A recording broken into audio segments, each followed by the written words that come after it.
¿Qué harías si el hombre que juró amarte te pusiera un precio de remate frente a cientos de personas solo para alimentar su ego? Antes de sumergirnos en esta poderosa historia de redención y justicia, te invitamos a que te suscribas a nuestro canal para que no te pierdas ninguno de nuestros relatos. Había 300 personas observando cómo mi esposo sostenía un micrófono y me convertía en el remate de un chiste cruel. Empecemos la subasta en $20, soltó él, dirigiendo una sonrisa cómplice a la multitud como si acabara de decir la frase más ingeniosa de la velada. ¿Quién quiere quedarse con esta esposa inútil? Las carcajadas no tardaron en llegar, recorrieron el salón como una marea que solo hubiera estado esperando permiso para estallar. Cerca de la barra, alguien levantó una paleta solo para seguirle el juego. Yo me quedé allí, inmóvil, luciendo el vestido verde esmeralda que había comprado exclusivamente para esa noche, y no lloré. No discutí. Me limité a mirarlo fijamente. Entonces, una voz profunda desde el fondo del salón rompió el estruendo. $2 millones. De repente, el mundo se detuvo. Quiero contarte cómo terminé en ese pequeño escenario, expuesta ante todos nuestros conocidos, porque esto no fue algo que ocurrió en un instante. Fue el resultado de 27 años de desgaste, de ser borrada poco a poco, hasta que me acostumbré tanto a ser invisible que casi no me di cuenta del momento en que mi desprecio se volvió oficial. Había pasado el día entero organizando esa gala. Cada centro de mesa, cada asignación de asientos, cada llamada al banquetero que no dejaba de confundir el número de invitados, todo había pasado por mis manos. Llevaba 11 años haciendo esto, desde que la fundación benéfica de Ricardo creció lo suficiente como para necesitar un evento de gala en lugar de una simple cena en el jardín. Nunca pedí reconocimiento. Me convencí de que estaba bien, de que hay personas que trabajan tras bambalinas mientras otras brillan bajo los reflectores, y había aceptado mi papel con resignación. Ricardo llegó 40 minutos tarde, como siempre, entrando con esa sonrisa fácil que hacía que las personas se acomodaran a su alrededor de inmediato. Me dio un beso en la mejilla frente a los miembros de la junta, murmuró algo sobre cómo siempre lograba que todo saliera bien y luego pasó la hora siguiente atribuyéndose el mérito de decisiones que yo había tomado a solas, incluso la elección del vino. Antes me importaba, pero para el año pasado, ya casi no me afectaba. Es increíble a lo que una persona puede llegar a acostumbrarse. Fue durante la cena cuando empezaron las bromas, como ocurría siempre que él se tomaba unas cuantas copas del buen whisky que solía tener a mano en estos eventos. Le dijo a la mesa que yo era anticuada, que todavía llevaba la contabilidad a mano y que probablemente nunca había enviado un mensaje de texto de más de 4 palabras. Todos rieron. Yo sonreí, porque eso es lo que se espera de una esposa, y le pasé la cesta de pan a la señora Beltrán, quien me dio una palmadita en la mano con una lástima que dolió mucho más que el chiste. Es la mujer menos emocionante de este salón, dijo Ricardo en un momento dado, lo suficientemente alto como para que se escuchara en 3 mesas. Y lo digo con todo el cariño. Siempre añadía eso, con todo el cariño, como si fuera un sello que validara cualquier falta de respeto. No sé exactamente cuándo surgió la idea de la subasta. Creo que fue Tomás, el socio de Ricardo, quien suele organizar estas dinámicas de solteros con fines benéficos en otros eventos. Todo en teoría es por diversión y por una buena causa. Alguien sugirió que sería gracioso hacerlo con parejas casadas. Ricardo pensó que era una idea brillante. Recuerdo que me tomó de la mano a mitad del postre y me arrastró hasta el pequeño escenario de la orquesta.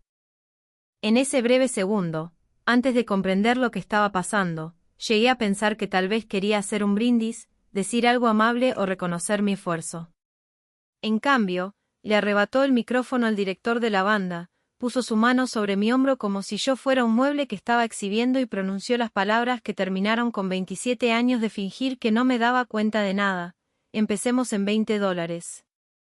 El salón estalló en risas, esa clase de risa que surge cuando la gente ha bebido lo suficiente y confía plenamente en el hombre que tiene el mando. Miré hacia las 300 personas a las que yo misma había invitado, alimentado y cuyos cumpleaños recordaba con notas escritas a mano. Cada una de ellas se burlaba de mí, viéndome ser subastada por una miseria como si fuera un objeto sin valor en una fiesta de bromas. No salí corriendo. No le estampé la copa de vino en la cara, aunque una parte de mí, agotada de tanto aguantar, lo deseaba fervientemente. Me quedé allí, con la espalda recta y las manos entrelazadas, dejando que sucediera. Había aprendido hace mucho que la dignidad es lo único que una habitación llena de gente burlona no puede quitarte a menos que tú misma se la entregues. Alguien al fondo levantó su paleta como una broma. $20, gritó, provocando más risas. Y entonces, el silencio cayó de golpe, como ocurre cuando algo real interrumpe algo falso. $2 millones. La voz provino de la parte trasera, tranquila y sin prisas. Era el tipo de voz que jamás necesita gritar para ser escuchada. Todas las cabezas en el salón giraron al unísono. La mano de Ricardo resbaló de mi hombro como si hubiera perdido toda su fuerza. Busqué entre la multitud y lo encontré de pie cerca de la entrada, un hombre alto, con un traje gris impecable que no me resultaba familiar, observándome con una expresión que aún no lograba descifrar. No era lástima, tampoco diversión, era algo parecido a la reverencia, lo cual me confundió más que cualquier otra cosa esa noche. Nunca lo había visto en mi vida. Ricardo soltó una risa nerviosa y balbuceó algo sobre un donante generoso, pero ya nadie le prestaba atención. El hombre de gris ya caminaba hacia el escenario con paso calmado, haciendo que la multitud se abriera a su paso como si fuera la única persona importante allí. Por razones que no podía explicar, sentí que mi corazón empezaba a latir con fuerza. No era miedo, sino la extraña y repentina certeza de que mi vida estaba a punto de cambiar y de que yo no tenía absolutamente nada que decir al respecto. Se detuvo a pocos metros del escenario y me miró como si hubiera encontrado algo que llevaba buscando mucho tiempo. De cerca se veía mayor de lo que pensé al principio, quizás de unos 60 años, con canas en las sienes y una quietud que hacía que todos los demás parecieran demasiado ruidosos. No miró a Ricardo en absoluto, solo tenía ojos para mí. Mi nombre es Alejandro Valdivieso, dijo, y escuché un murmullo colectivo recorrer el salón, porque aparentemente ese nombre significaba mucho para todos, menos para mí. Espero que perdonen la interrupción. Ricardo recuperó el habla y dio un paso al frente con la mano extendida y su sonrisa de vendedor volviendo a su lugar. Alejandro Valdivieso. Por supuesto, es un honor, no sabíamos que nos acompañaría. Su generosidad con la fundación es... No vine por su fundación, interrumpió Alejandro. Su voz seguía siendo serena, pero algo en ella hizo que Ricardo bajara la mano sin haber recibido el saludo. Vine porque escuché que su esposa estaría aquí. El silencio era tal que podía oírse hielo moverse en una copa a varias mesas de distancia. Ricardo volvió a reír con nerviosismo y me miró como esperando que yo explicara la situación, que inventara una historia que diera sentido a que un extraño ofreciera 2 millones por un chiste que él mismo había iniciado. Lo siento, ustedes se conocen. Elena, ¿conoces al señor Valdivieso? No, respondí con firmeza, porque era la verdad, y porque en 27 años jamás le había dado a Ricardo un motivo para dudar de mi palabra. Alejandro se volvió hacia mí y su rostro se suavizó, como quien llega finalmente a casa después de un viaje agotador. Señora Elena, sé que esto debe parecerle extraño. Le prometo que no es lo que parece. Hizo una pausa, miró el micrófono que Ricardo aún sostenía torpemente y volvió a mirarme. ¿Me permitiría invitarla a cenar mañana por la noche? Tengo algo que necesito contarle y no es el tipo de cosas que se dicen en un lugar como este. Debería haber dicho que no. Todos mis instintos, entrenados durante décadas para proteger la imagen de Ricardo, me pedían que rechazara la oferta para suavizar el ambiente. Pero miré el rostro de Alejandro y vi algo que no me habían dedicado en mucho tiempo, respeto, puro y sin adornos. Está bien, dije. Mañana por la noche. Los susurros comenzaron antes de que bajáramos del escenario. Ricardo me guió de regreso a la mesa con una mano presionando con demasiada fuerza mi espalda. ¿Quién es ese? ¿De dónde lo conoces? Podía escuchar los fragmentos de conversación a mi paso, 2 millones por ella. Entendí que acababa de convertirme en lo más interesante que le había pasado a una de las galas de Ricardo en 11 años, y no por una razón que él hubiera elegido. Esperó a estar en el auto para soltar la pregunta que lo carcomía. ¿De que lo conoces? Preguntó con voz tensa, tratando de no sonar preocupado. No lo conozco, Ricardo. Te dije la verdad. Jamás lo había visto. 2 millones, Elena, por un chiste. Eso no es normal. La gente no hace eso. Apretó el volante como si tuviera la respuesta. ¿Qué hiciste? ¿Te lo encontraste en algún lado? No tengo idea de quién es, repetí, aunque por dentro ya estaba repasando cada momento de mi vida buscando una conexión. Él no me creyó. Se quedó en silencio el resto del camino y al llegar a casa, se encerró en su despacho en lugar de irse a dormir. Me quedé despierta mucho tiempo, mirando el techo y recordando la voz en el salón, 2 millones. No lograba ubicarlo en mi memoria. Lo que no sabía era que Ricardo ya había llamado a su asistente, Margarita, para que investigara todo sobre Alejandro Valdivieso, sus negocios, sus matrimonios y cualquier vínculo conmigo. Para cuando salió el sol, Margarita llamó a Ricardo con una información que lo perturbó más que cualquier sospecha de infidelidad. Alejandro Valdivieso llevaba años buscando discretamente a una mujer llamada Elena. Alejandro eligió un restaurante pequeño y elegante, lejos de los lugares habituales de Ricardo. Se puso de pie cuando entré y me ayudó con la silla. Durante un largo momento, solo me observó. Quiero disculparme por lo de anoche, dijo finalmente.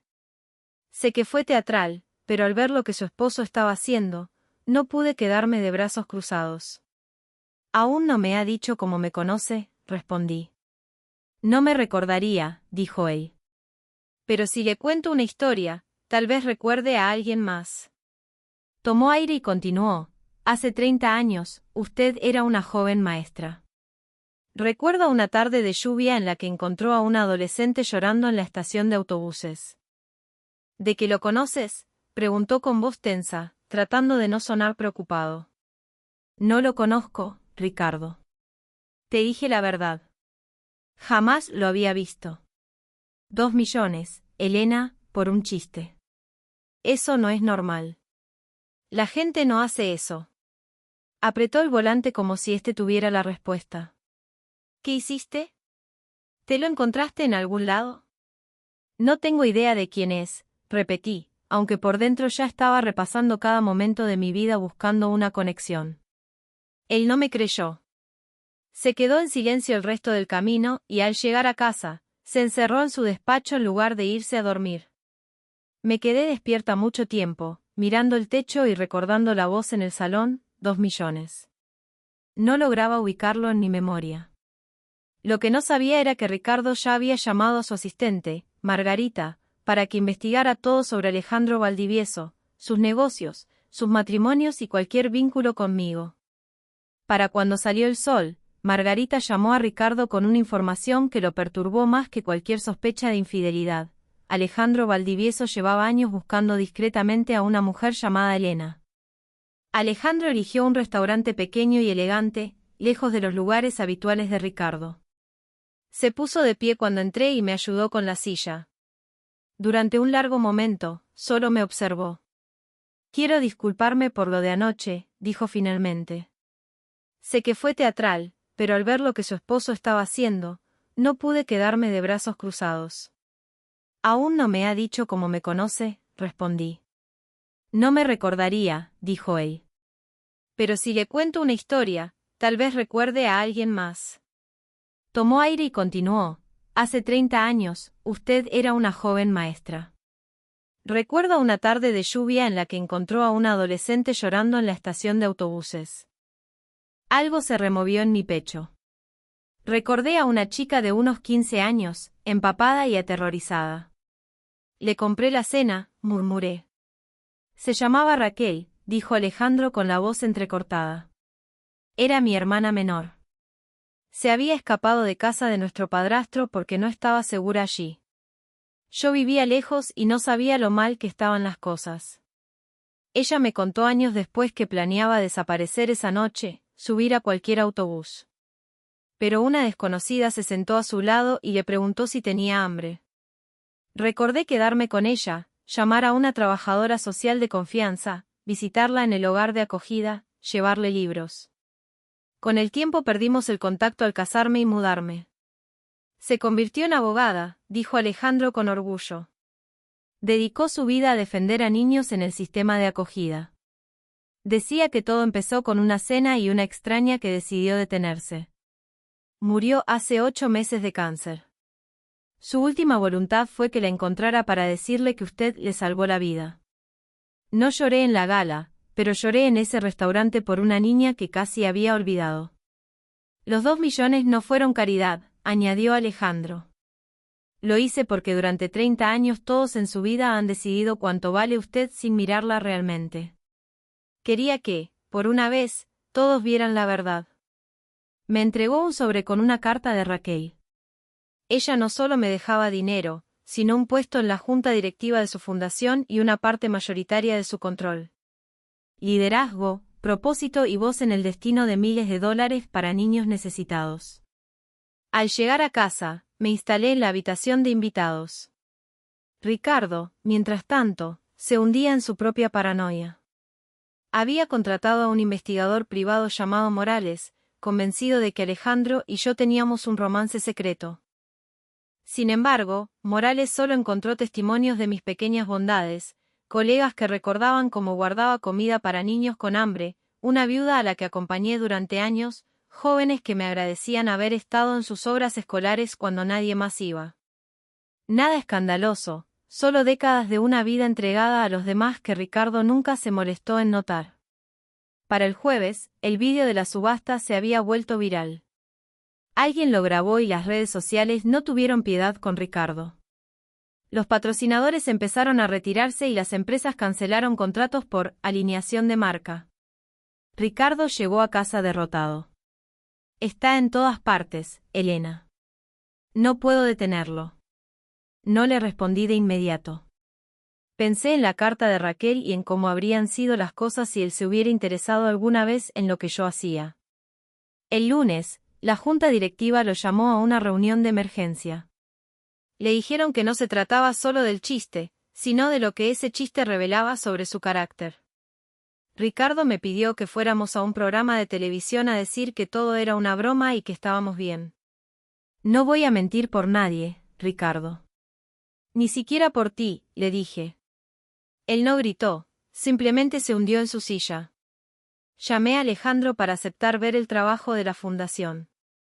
Me llevó a un refugio donde conocí a Lucía Benítez, una madre joven que intentaba sacar adelante a sus hijos tras huir de una situación difícil.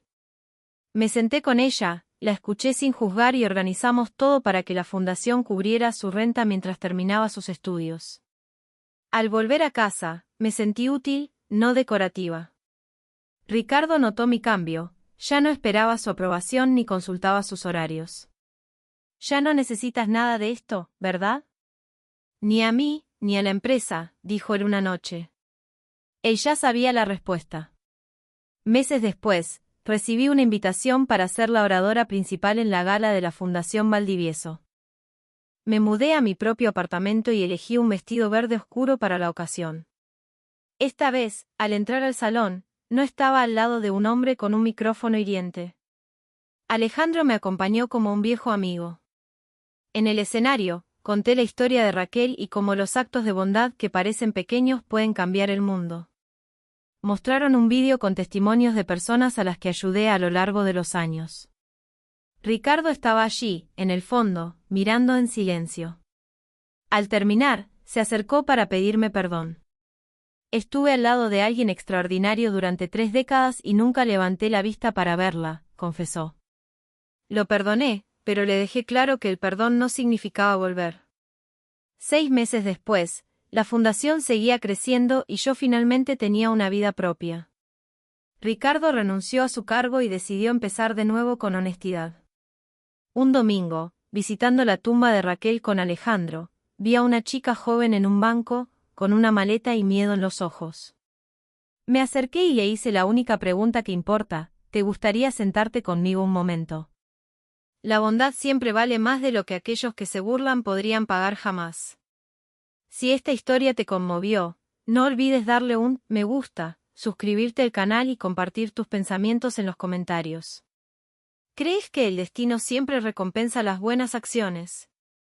Te esperamos en nuestro próximo vídeo para seguir descubriendo relatos que tocan el alma.